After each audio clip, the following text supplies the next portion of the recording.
Hello बच्चों, कैसे हैं आप। आज welcome to my YouTube channel accountancy with Sanjeev Sinha sir. सबसे पहले तो मैं आप लोगों को थैंक्स बोलना चाहता हूं आपके सपोर्ट के लिए, जो कि आप मेरे साथ बनाए हुए हैं और इसी तरह से बनाए रखें ताकि मैं रोज़ आप लोगों को नए नए टॉपिक समझाता चलूँ, क्लियर करता चलूँ। तो चलता हूँ मैं आगे की ओर। आज अकाउंटिंग इक्वेशन का पार्ट 2 लेकर के मैं आपके सामने आया हूँ, जिसमें कि मैं आपको आज बताऊंगा कि हम लोग अकाउंटिंग इक्वेशन कैसे बनाते हैं, कैसे प्रिपेयर करते हैं। तो सबसे पहली बात कि जितने भी ट्रांजैक्शंस होते हैं, जितने भी बिजनेस ट्रांजैक्शंस होते हैं, उन सारे बिजनेस ट्रांजैक्शंस का कहीं ना कहीं इम्पैक्ट अवश्य होता है और कम से कम 2 जगह तो ज़रूर होता है। तो चलिए आज उन इम्पैक्ट को देखना है हम लोगों को कि कैसे हम उनको कहाँ पे डाला जाए, किस लेन देन से क्या बढ़ता है, क्या घटता है, किन पर असर पड़ता है, ये देखेंगे। तो सबसे पहले मैं बता दूं कि आपको इसमें से 2-3 चीज़ें ध्यान में रखनी चाहिए, ज़रूर से ज़रूर रखनी चाहिए। वो पहला चीज़ है कि प्रॉफिट से कैपिटल बढ़ता है, लॉस से कैपिटल घटता है, एक्सपेंस से कैपिटल घटता है, इनकम से कैपिटल बढ़ता है और ड्राइंग से कैपिटल क्या होता है, घटता है। तो ये तो शब्द याद रखना है। फिर से मैं एक बार दोहरा दूं, इनकम से कैपिटल बढ़ता है, लॉस से कैपिटल घटता है, एक्सपेंस से कैपिटल घटेगा और प्रॉफिट से कैपिटल क्या होगा, बढ़ेगा। तो इसको ध्यान में रखेंगे, जरूर रखेंगे। और एक और, ड्राइंग से कैपिटल क्या होता है, घटता है। तो चलिए आज मैं आप लोगों को स्टार्ट कर रहा हूँ आपके सामने अकाउंटिंग क्वेश्चन के क्वेश्चन को जो मैंने खुद बनाया है, जिसमें मैंने लिखा है started business with cash, purchase machinery on cash, goods purchase on cash, goods sold cost 10,000, sold at 12,000, goods purchased from Rohit 20,000, goods sold to Mohit cost 5,000, sold at 6,000 and rent paid। तो पहले तो इस question को हम लोग बेहतर तरीके से पढ़ लेंगे और पढ़ लेने के बाद लाइनिंग करेंगे। ये लाइनिंग है आपका। सबसे पहला कॉलम है ट्रांजैक्शन नंबर, दूसरा है ट्रांजैक्शन, तीसरा है assets equal to capital plus liabilities. इस लाइन को मैंने 2 भागों में बांटा है क्योंकि यहाँ पर कौन कौन से एसेट्स हैं इनको हमको क्लासिफाइड करना है। तो वो कैसे क्लासिफाइड करेंगे वो आपको खुद देखना पड़ेगा कि आपके क्वेश्चन में किन किन एसेट्स का आप यूज़ करने वाले हो। तो जैसे सबसे पहला इसमें हम लोग पढ़ रहे हैं, क्वेश्चन को पढ़ेंगे और वहीं से निकालेंगे और लिखेंगे। जैसे सबसे पहला स्टार्टेड बिजनेस विथ कैश। तो स्टार्टेड बिजनेस विथ कैश में 2 चीज़ मिल रहा है, एक मिल रहा है कैश और दूसरा मिल रहा है कैपिटल। ठीक है। नेक्स्ट है परचेज मशीनरी फॉर कैश, मतलब मशीनरी खरीदा। तो इस लेन देन में हमको 2 चीज मिल रहा है, एक मशीनरी और एक कैश। तो कैश तो मैं पहले से लिख चुका हूं, तो दूसरा आइटम हो जाएगा मशीनरी। नेक्स्ट है गुड्स परचेज ऑन कैश, माल नगद खरीदा। तो इसमें हमको नजर आ रहा है गुड्स और कैश। तो कैश तो मैं लिख चुका हूं, तो अगला आइटम हमारा हो जाएगा क्या, गुड्स। नेक्स्ट है गुड्स सोल्ड, माल बेचा, कॉस्ट 10,000, सोल्ड एट 12,000। तो माल बेचा 10,000 का माल 12,000 में बेचा। तो इसमें कैश है और गुड्स है। नेक्स्ट है, तो वो दोनों मैं लिख चुका हूं, कैश और गुड्स मैं दोनों लिख चुका हूं। फिर है goods purchase from Rohit, Rohit से माल खरीदा, दैट मीन्स उधार खरीदा। तो जिससे उधार माल खरीदा जाता है वो कहलाता है क्रेडिटर। तो इधर मैं लिख रहा हूं क्रेडिटर, लायबिलिटीज होता है क्रेडिटर। उसके बाद है गुड्स सोल्ड टू मोहित, मोहित को माल बेचा। तो जिसको माल बेचा जाता है वो कहलाता है डेटर, उधार माल जिसको बेचा जाता है वो क्या कहलाता है, डेटर। और डेटर क्या होता है, एसेट होता है। नेक्स्ट है आपका रेंट पेड। तो रेंट पेड में तो कैश आ गया और रेंट पेड कर, तो रेंट तो एक्सपेंस है, ना तो वो एसेट्स है ना तो वो क्या है, लायबिलिटीज है। और कैश में पहले से क्या कर चुका हूं, लिख चुका हूं। तो चलिए अब हम इसको पुट करना स्टार्ट करते हैं। सबसे पहले आप लोगों ने देखा, मैंने यहाँ कैश लिखा, मशीनरी लिखा, गुड्स लिखा, डेटर लिखा, वो मैंने यहाँ से कलेक्ट करा, यहाँ से चुना, और इधर कैपिटल और क्रेडिटर। तो देखिए कैसे इसको हम लोग लिखेंगे, कैसे इसको इम्प्लीमेंट करेंगे।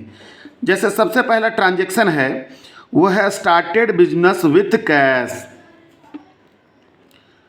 Started business with cash, cash लगा करके बिजनेस स्टार्ट करा। कितना लाख रुपए लगा करके? 1 लाख।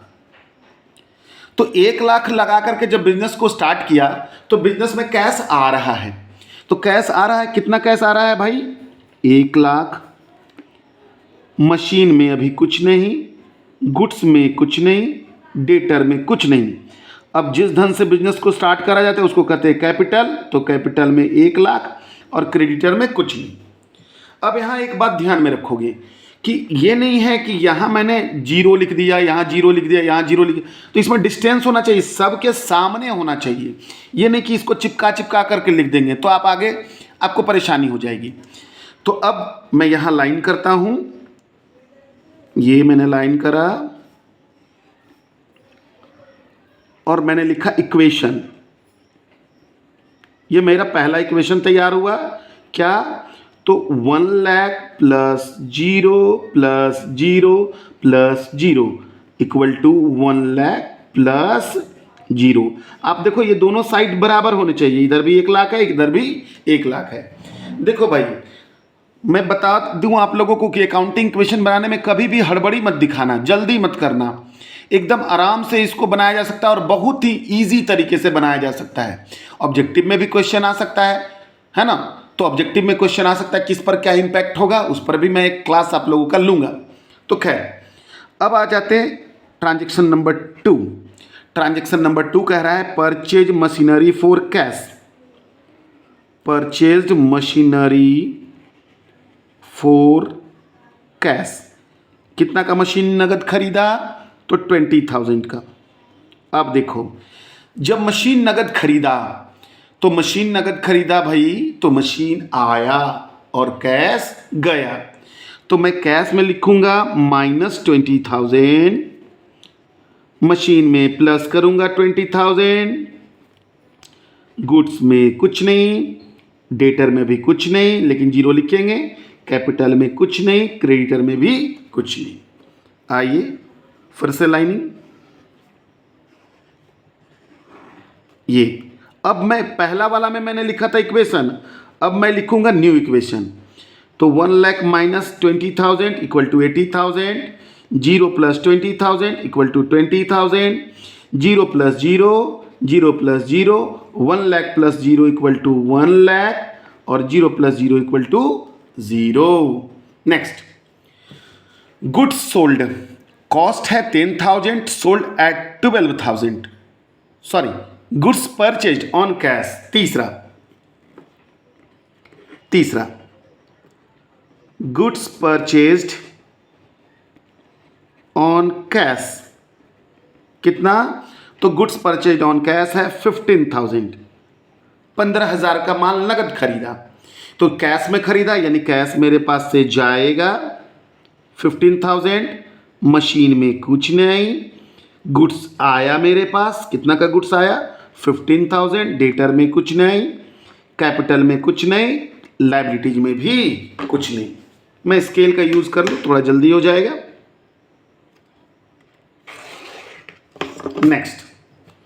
नेक्स्ट आ जाओ। तो यहां पहले मैं न्यू इक्वेशन लिख लेता हूं। न्यू इक्वेशन यहां हो गया 65,000, यहां हो गया 20,000, यहां हो गया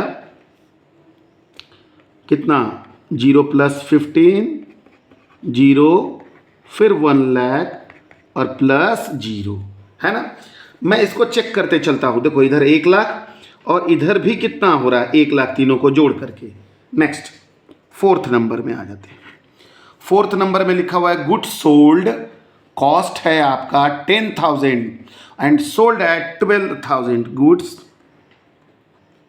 cost 10,000 sold at 12,000 on cash. 10,000 का माल 12,000 में नगद बेचा। तो देखो माल यहाँ पर बेच रहा है 10,000 का माल कितना में बेच रहा है, 12,000 में बेच रहा है, ठीक ना। तो क्या हो रहा है, तो देखो रुपया मेरे पास आ रहा है, कितना रुपया आ रहा है, तो 12,000। तो मैं यहाँ पर ऐड करूँगा 12,000, मशीन में मैं कुछ नहीं करूँगा, माल मेरे पास से क्या हो रहा है, जा रहा है, कितना जा रहा है, 10,000, डेटर में कुछ नहीं। अब देखो जब मैंने 10,000 का गुड्स 12,000 में बेचा था तो 2,000 का प्रॉफिट हुआ, और मैंने आप लोगों को बताया, क्या बताया, कि प्रॉफिट से कैपिटल बढ़ता है, लॉस से कैपिटल घटता है, एक्सपेंस से कैपिटल घटता है, और इनकम से कैपिटल बढ़ता है। तो यहाँ पर प्रॉफिट हो रहा है, कितना का प्रॉफिट, 2,000 का। तो प्लस करूँगा, प्लस का साइन देने का जरूरत नहीं है। नेक्स्ट, इसको मैं पहले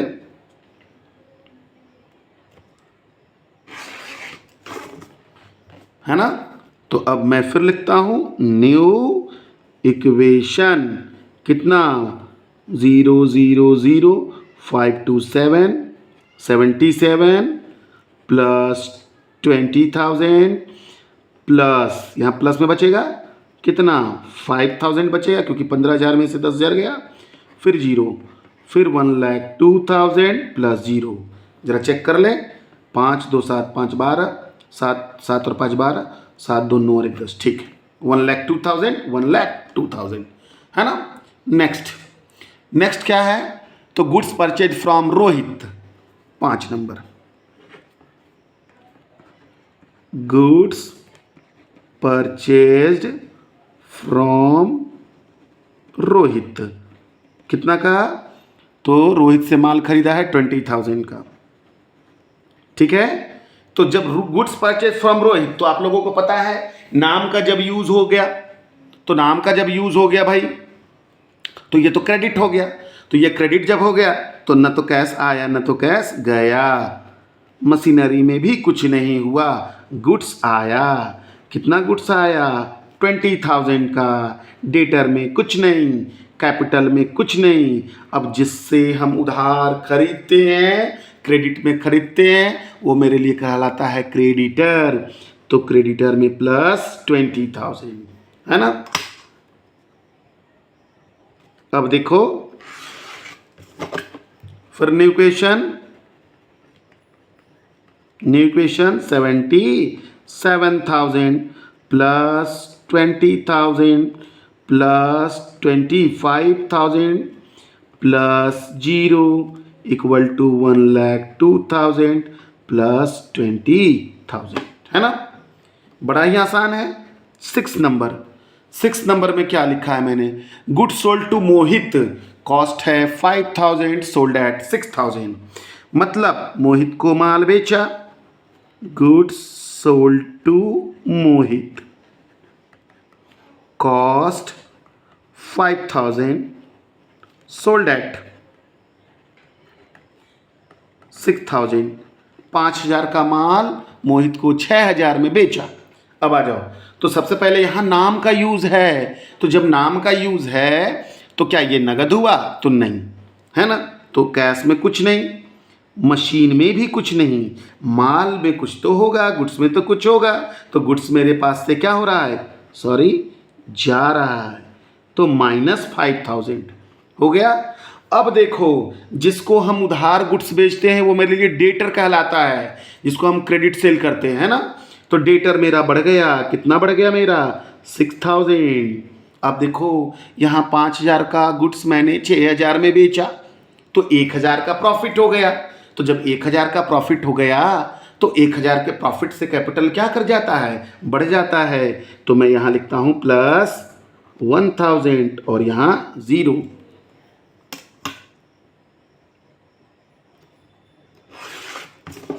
तो अब मैं फिर से लिखता हूँ कौन सा इक्वेशन, न्यू इक्वेशन, कितना 77,000, 20,000, अब यहाँ तो माइनस करना था तो बच गया 20,000 प्लस 6,000 इक्वल टू 1,03,000 प्लस 20,000। मैं थोड़ा चेक कर लूँ, 1,23,000 यहाँ और यहाँ भी 7 6 13, 7 2 9 2 11, 11 11 और 1 12। ठीक है, नेक्स्ट 7 नंबर में लिखा हुआ है रेंट पेड 1000। तो रेंट पेड 1000, जब मैंने रेंट पेड करा, कितना रेंट पेड करा, तो 1000 का रेंट पेड करा। तो रेंट पेड, रेंट एक्सपेंस है, रेंट क्या है, एक्सपेंस है। तो एक्सपेंस से सबसे पहले जब हम रेंट पेड करेंगे तो कैश तो जाएगा, तो कैश में घट जाएगा।